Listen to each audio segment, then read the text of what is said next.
Hi guys, welcome back. Is your iPhone running out of juice faster than ever? With iOS 18 update, many people have noticed their battery life taking a hit. In this video, I'll show you simple and effective ways to save ton of battery life. We will cover some iOS 18 specific tips, settings, and talk about a few things beyond iPhone settings so you never run out of power. And don't worry, most of these tips will work for older iPhones as well. Let's get started. First of all, always make sure that you are on the latest stable version of iOS. You can update it by going into Settings, General, Software Update, then click on Update Now. Update Now button will only show if there are any updates available. For better battery life, you would want to avoid installing beta versions, and you can disable it by going into Beta Updates and then setting it to off. Beta versions are basically software under development. In other words, it isn't the most refined version yet, which means you might encounter issues with it, including but not limited to battery issues. So, for better battery performance, always stick to latest and stable version of iOS. You always want to have the latest version of all installed apps. You can update them by going into App Store, clicking on Profile icon, dragging the screen down until you see the loading icon and then let go. And then you can click on Update All. These updates play a huge role in making your battery last longer because these updates often include bug fixes and optimizations. iPhones have lithium-ion batteries, and these batteries like to stay between 20% and 80%. Charging it to 100% all the time or letting it drop to 0% is bad for battery health in the long run. Let's see how we can avoid it. If you go under Settings, Battery, and then Charging, the best option here is to set the charge limit to 80%. What this means is that your iPhone will always stop charging at 80%. You would want to select this option especially if you charge your iPhone throughout the day or 80% battery is usually enough for you to get through the day. For example, I have chargers pretty much everywhere, at my work desk, home desk, car, and bedside table. So I always have chargers accessible if I need to charge. Next best thing you can do instead is to turn on optimized battery charging. With this option, iPhone will charge the battery up to 80% as usual and then finish the rest of the charging right before you're going to need it. For example, you might be in the habit of charging your iPhone while you sleep at night. iPhone will learn your habits and it will finish charging right before you usually wake up. To set this up, you will need to set the limit all the way to 100%, then turn on optimized battery charging. Apple's new intelligence features in iOS 18 are fun to use, but it can drain your battery faster than you would like. Why, you might ask? Because all Apple Intelligence tasks are processed directly on your device, and that takes a lot of power. So just keep in mind that every time you use these features, you're using more battery. Some of you might be using beta version at the moment, but even with the stable version of Apple Intelligence, it will still consume more power than regular tasks. My advice is to use Apple Intelligence features responsibly. Sound and haptics might seem small, but they can drain your battery surprisingly fast. Spending a few minutes setting them up properly can make a huge difference. To get started, go to Settings, Sound and Haptics, and tap on Haptics under Ringtone and Alerts. You'll see a few options, and here's what they mean. Always play. Your iPhone will vibrate every time you get a call or alert, even when it's not in silent mode. Play in silent mode. This will vibrate only when your iPhone is in silent mode. Personally, I use this option. Don't play in silent mode. This turns off vibration in silent mode, which makes sense if you use silent mode like Do Not Disturb. If your work requires a super quiet environment, for example, you can choose Never option, which disables vibrations entirely. Keyboard feedback. Now scroll down and tap on Keyboard feedback. Here you will see two options, Sound and Haptics. If you're looking to save battery, turn off Haptics. It's the bigger battery drainer of the two. Personally, I keep both options turned off, not just for battery saving, but also because it's how I prefer it.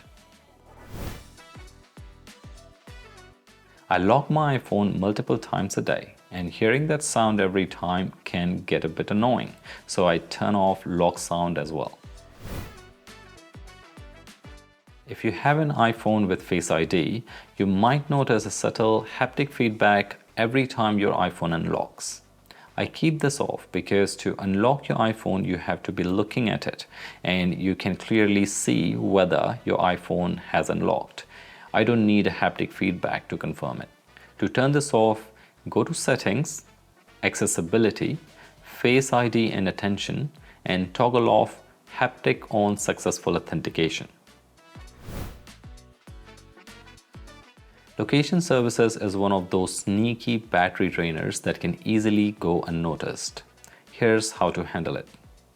Go to Settings, Privacy, Location Services, and set apps to while using or never, depending on whether they really need to use your location. For most apps, the while using option works perfectly. You almost never need to set always option for any app. When you do, the app keeps updating your location constantly, which uses a lot more power. Only use this option if it's absolutely necessary, like for navigation apps during a trip. Also, under System Services, scroll down to the Product Improvement section and turn off these options. They are just sending data back to Apple and don't benefit you directly. Analytics and Data Share. Go to Settings, Privacy and Security, Analytics and Improvements, and then turn off everything. These settings simply share your usage data with Apple. Sharing any data from an iPhone uses your cellular data and battery power, so you are better off disabling them. If you're using Mail app, here's a quick tip to save more battery. Head over to Settings, Apps, Mail, Mail Accounts, Fetch New Data, and turn off Push. Instead, set it to Manual or Hourly. This way, your iPhone won't be constantly checking for new emails in the background. I don't really use Mail app, so I have set mine to Manual. Otherwise, Hourly check would have been fine for me. It's a simple change that makes a big difference. Control background app refresh. Go to Settings, General, Background app refresh, and turn it off for the apps you don't need updating in the background. This stops unnecessary apps from using power while you are not actively using them. For example, I don't use Airbnb and this parking app that often, so I've turned them off. When you have so many apps installed, this definitely saves you significant amount of battery. Most people say that iPhones are really good at managing background activities and you don't need to close the apps, but I've always done this. For this one, I don't really have anything to back it up, but at this point, closing apps after use is something I don't even have to think about. It is like a reflex for me at this point. I do whatever I need to do in an app and then simply close it. If you have an iPhone 10 or newer, your device comes with OLED display. And here's a cool thing about OLED. It can power off individual pixels to display black. That means when you use dark mode, your iPhone doesn't need to light up as many pixels, which can save ton of battery. With iOS 18 update, Apple has really nailed the dark mode. Personally, I love it and I keep my iPhone in dark mode at all times.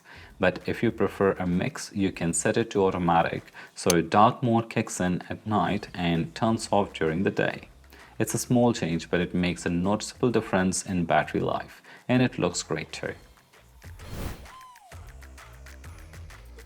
There have been plenty of times when AirDrop just wouldn't work for me, and after restarting my iPhone, it started to work again. Same goes for other little glitches you might experience. You don't need to restart your iPhone every time you install an update, but doing it once in a while is a good habit. Think of it as giving your iPhone a quick refresh. It keeps things running smoothly. Low power mode runs your iPhone on a very minimal power. When you turn it on, your iPhone pauses all those background activities, things like app refresh, email fetching, animations, along with other things. Here's a list of things that it turns off for your reference. All the key functions including calls, messages, emails, and internet would still work while saving you as much battery as possible. It's perfect for those moments when you're running low on battery. Just go to Settings, Battery to turn it on, or add it to your control center for quick access. Reduce white point. This option lets you lower the intensity of bright colors on your screen, and I personally set mine to 50%. You can play around with different values to see what works for you. The main reason I use this feature is to make my iPhone go even dimmer in dark room. Turn off autoplay video previews and animated images. Under Settings, Accessibility, Motion, turn off autoplay video previews and animated images. I personally leave the message effects on. To play these previews, iPhone uses cellular data and power, so turning them off will help you get better battery life. Here's something a lot of people forget: widgets.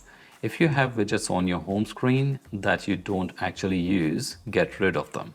Widgets like weather or stock updates refresh in the background and drain your battery. Keep only the ones that are actually useful to you.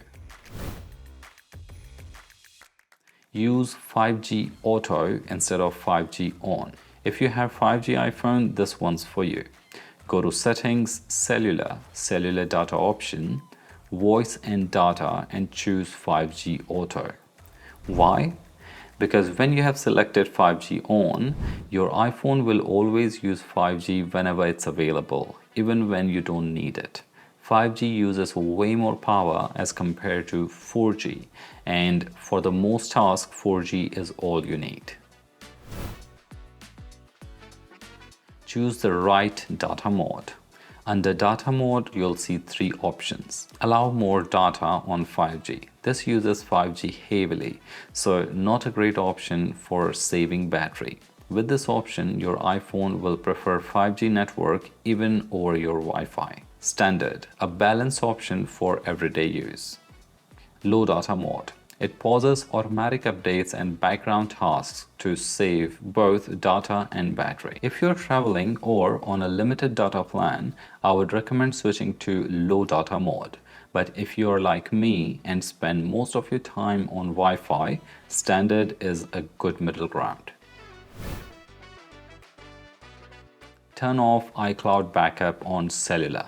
If you have Wi-Fi at home or work, turn off iCloud backup under Settings, Cellular.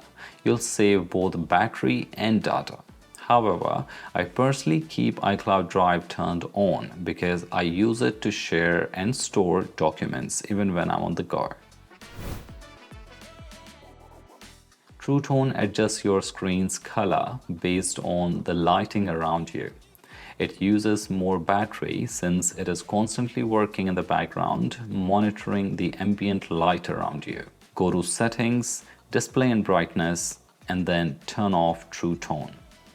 I never liked this feature, so I turn this off as soon as I unbox a new device. Saving battery here is just a bonus.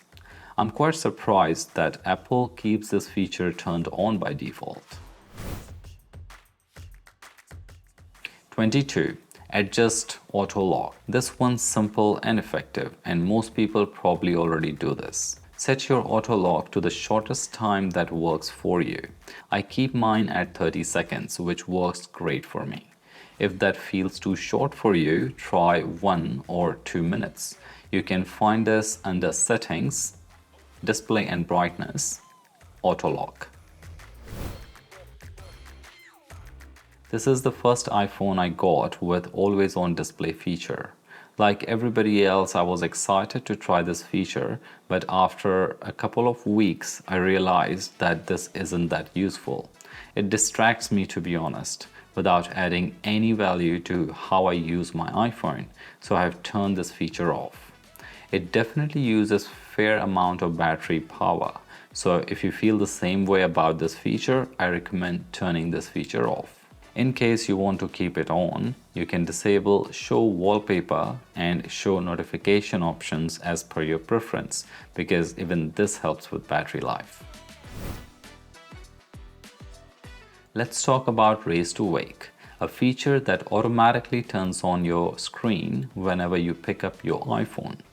It's great for convenience, but if you're constantly grabbing your phone throughout the day, your screen is lighting up way more than necessary, and that can drain your battery. If you don't really need it, you can turn it off by going to Settings, Display and Brightness, and toggle off Raise to Wake. I personally turn this off because I pick up my iPhone a lot, and I would rather double tap when I actually want to check something. If you're someone who constantly moves their phone around, like if you keep it in your hand while walking, turning this off could help you save battery without sacrificing much usability. iOS 18 has new focus mode called Reduce Interruptions, which filters out non-essential notifications. It's great for staying focused and saving battery life. You can even automate low power mode to turn on with this focus mode. I use it when I'm working and it's been quite effective. You can customize it by adding people and apps in Allow List and by scheduling it. If you get tons of notifications throughout the day, Schedule Summary can help you reduce distractions and save battery. Instead of lighting up your screen and buzzing every time a notification comes in, your iPhone will group less important notifications and deliver them at a set time. To enable this, go to Settings, Notifications, Schedule Summary, and turn it on. You can then choose which apps should be included and set specific time for your summaries. I personally use this for apps that send me a lot of updates but aren't urgent. Things like shopping apps, news alerts, and social media notifications. That way, my iPhone isn't constantly waking up for every little thing, and I still see everything when it's convenient for me. If you're looking for an easy way to cut down on unnecessary battery drain, this is definitely worth setting up. Wireless charging is super convenient, but it's not as effective as wired charging. Why, you might ask? Wireless chargers generate more heat during the charging process, and the heat is one of the biggest enemies of battery health. Over time, the extra heat can contribute to your iPhone's battery degrading faster. While it won't cook your iPhone's battery immediately, consistently charging wirelessly in hot environment and using lower quality chargers can reduce your battery's lifespan in the long run. If you want to preserve your battery health, I would recommend sticking to wired charging whenever possible and using wireless charging occasionally for convenience. If you're anything like me, you probably take loads of photos and videos.